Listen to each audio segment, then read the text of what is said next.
Hay profesiones en las que está implícito tomar ciertos riesgos durante su ejercicio.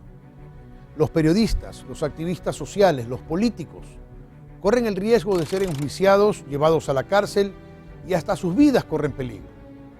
Ecuador, como el resto del mundo, no está exento de estas situaciones, pero se han dado como eventos aislados. Violaciones al derecho humano de expresarse libremente han ocurrido en dictaduras, así como en gobiernos democráticos. La situación se complica cuando estas persecuciones se vuelven sistemáticas por parte de un gobierno, hasta el punto en que se convierten en política de Estado. ¿Fue esto lo que ocurrió en nuestro país durante los últimos 10 años? ¿Se creó una política de persecución desde el gobierno? Solo la presentación de evidencias podría demostrar si esto en realidad ha sucedido. Por eso, hemos invitado a César Ricaurte Pérez, director ejecutivo de Fundamedios, una organización dedicada a la defensa del derecho humano a la libertad de expresión. César, buenas noches y gracias por estar aquí. Buenas noches, Rafael. Buenas noches, amigos televidentes. En el informe que he preparado para ustedes, descubriremos si refundar la patria significó tomarse la justicia. El primer paso después de la aprobación por voluntad popular de la Constitución en el 2008 fue reducir el número de magistrados de la Corte Suprema de Justicia de 31 a 21 por sorteo. Este procedimiento generó la renuncia de la mayoría de los jueces, quedándose solo 4 en sus funciones, y las demás plazas fueron cubiertas por conjueces. Los renunciantes dijeron que una vez más el poder político había intervenido de manera directa en la justicia. Todo esto fue justificado por el gobierno bajo el criterio de que había la necesidad de racionalizar el sistema de justicia, crear nuevas instituciones y que era imperioso declarar en estado de emergencia a la justicia. Una manera de dar coherencia a la estrategia política del gobierno fue actuar y cumplir lo dicho en el discurso. Quedaron afuera las viejas instituciones, los partidos políticos y los viejos actores, y adelante un horizonte con nuevas instituciones y actores provenientes del oficialismo. La refundación de la patria que ofertó Rafael Correa también tocó la justicia, ya que el legislativo perdió la facultad de nombrar a los magistrados de la Corte Nacional de Justicia. Por lo tanto, la idea de que la soberanía del pueblo recaía en el Congreso pasó a convertirse en un mito. Los partidos perdieron su rol protagónico. En la actualidad, los magistrados son nombrados por el Consejo de la Judicatura, siendo este último nombrado por el Consejo de Participación Ciudadana, desde una lógica que entiende la participación ciudadana desde arriba, pues el Estado controla y vigila esta práctica social. Sin embargo, este nuevo diseño institucional al poco tiempo estuvo expuesto a más cambios. En el 2011, el Ejecutivo llamó a consulta popular en una simbiosis que utilizó preguntas redactadas para reformar la Constitución y otras de carácter más plebiscitario. El presidente Rafael Correa decidió meter la mano en la justicia. Que el presidente va a meter las manos en la Corte. Por supuesto que la vamos a meter. Uno de los grandes momentos de descomposición del proceso político del expresidente Correa, uno de los momentos más graves de descomposición fue precisamente la metida de manos en la justicia. Le metieron las manos en la justicia como unos pulpos con más brazos de los que pensábamos y hoy vivimos las consecuencias. Transgrediendo uno de los principios mínimos de la democracia, la independencia entre los poderes del Estado y la lógica de pesos y contrapesos. Sobre la base de un conjunto de prácticas de democracia delegativa, el primer mandatario sobrepasó las instituciones creadas por su propio partido, con el criterio de que estaba respaldado por el mandato popular, es decir, el mismo mandatario que promocionó la Constitución como un producto que duraría 300 años, convocaba a una consulta para reformar la Constitución y específicamente el sistema de justicia. Todo ello con una consulta popular en la que se creaba la figura del Consejo de la Judicatura de Transición, integrado por 3 personas afines al oficialismo. Este consejo tenía el mandato de cambiar la justicia en 18 meses. El Ejecutivo ganó la contienda electoral y las reformas se llevaron a cabo en medio de cuestionamientos de académicos, juristas y de la oposición, además de la poca legitimidad de los resultados debido al escaso margen con que se impuso la tesis oficialista en estas elecciones. El Consejo de la Judicatura de Transición se convirtió en el superpoder de la justicia. Con la finalidad de que éste gane en credibilidad, el Estado contrató una veeduría internacional que debía acompañar, sugerir y recomendar acerca del proceso de reforma de la administración de la justicia. Su titular, el juez español Baltasar Garzón, hizo públicas sus observaciones, y entre otras, respecto a que se debía revisar el proceso de selección de los operadores de justicia, es decir, de los jueces, en el puntaje que se otorgaba a la fase de entrevista, pues la carga era tremendamente subjetiva. Habría que recalcar que la conformación de dos de las más importantes instituciones de la función judicial, como son la Corte Constitucional y el Consejo de la Judicatura, demuestra que la mayoría de sus integrantes han desarrollado su carrera profesional en cargos públicos dependientes del Ejecutivo durante los años del presidente Correa. Pese a que la elección de los cargos se realiza por concurso de oposición y merecimientos, convocado por el Consejo de Participación Ciudadana, en un contexto de veedurías e impugnaciones ciudadanas. La afinidad es evidente. Este criterio, que no aparece en las normas, pero sí en los hechos, limita la participación en estos procesos de los profesionales sin adscripción oficialista.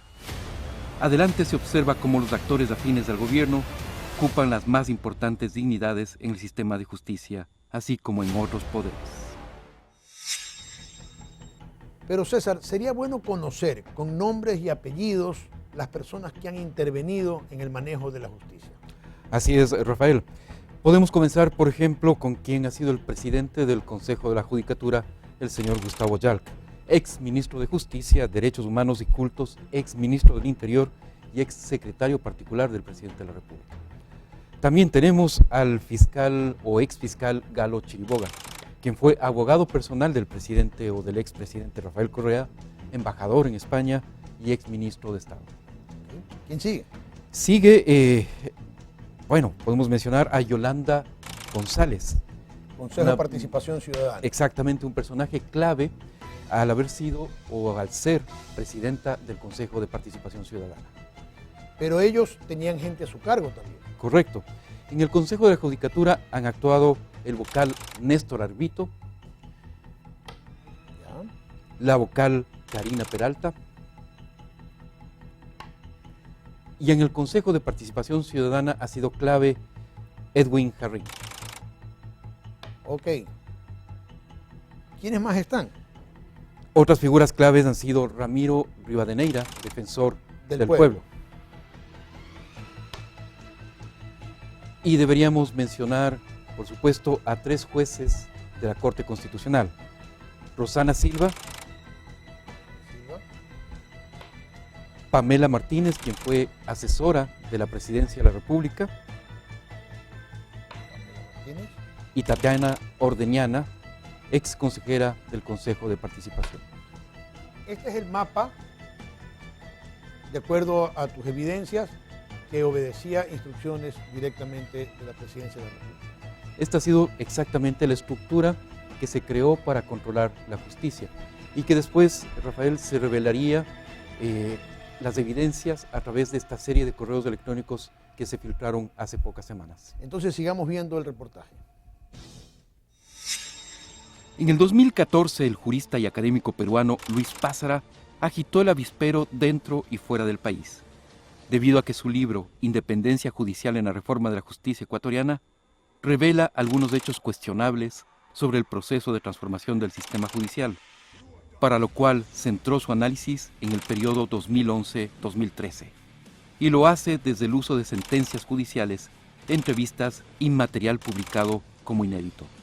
Escoge 12 casos de trascendencia para la opinión pública y los agrupa por el tratamiento que tuvieron. La crítica por parte del gobierno no se hizo esperar, sobre todo del Consejo de la Judicatura. Pázara fue duramente descalificado por el aparato de propaganda del correísmo e incluso se lo quiso hacer aparecer como un empleado de Chevron contratado para desestabilizar y desprestigiar al país. En términos específicos, Pázara detectó 12 procesos donde se podía rastrear la metida de mano en la justicia.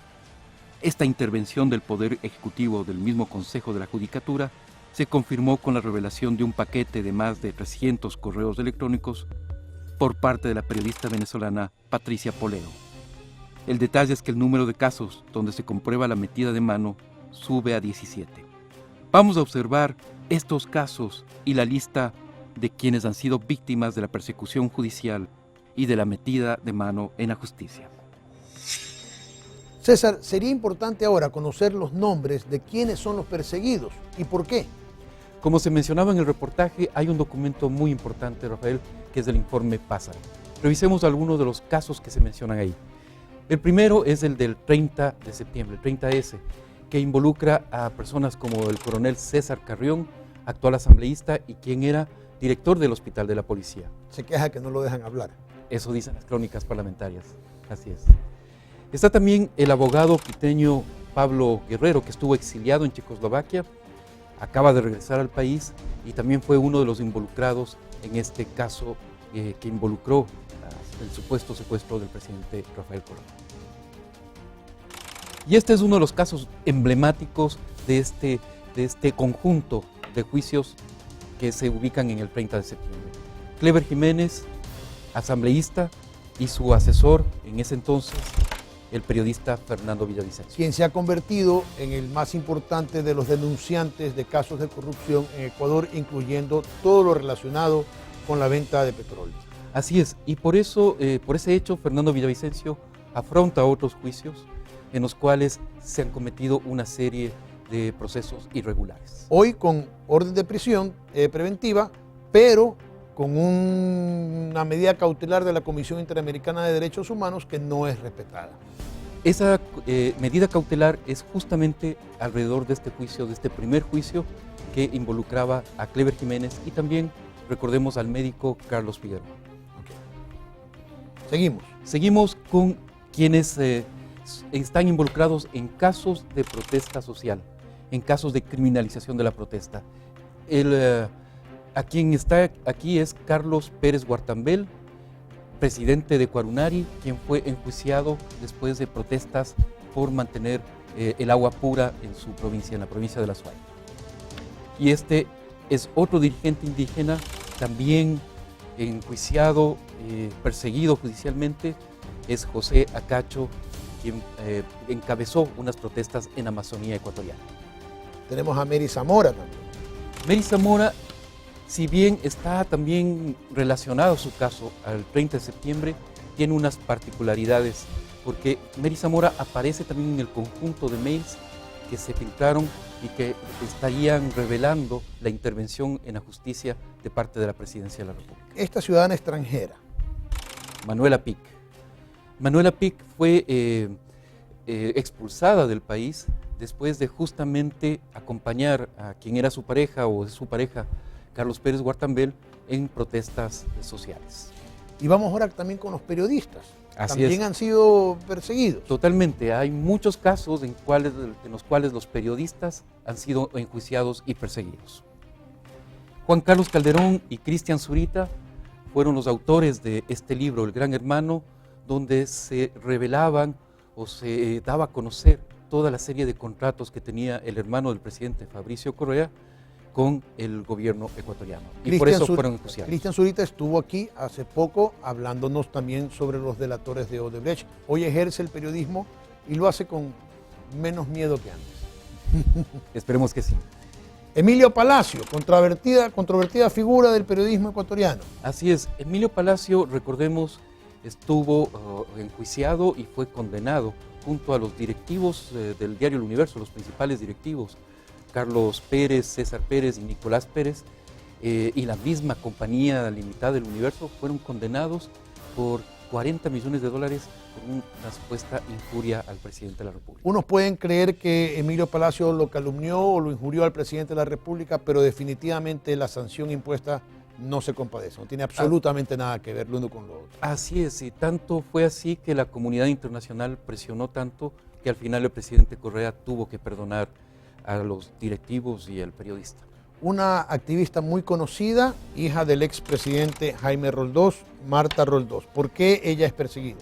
Bueno, Marta no ha sido enjuiciada. Exacto. No ha llegado a tribunales. Hay casos en los que no hay persecución judicial, sin embargo, hay persecución.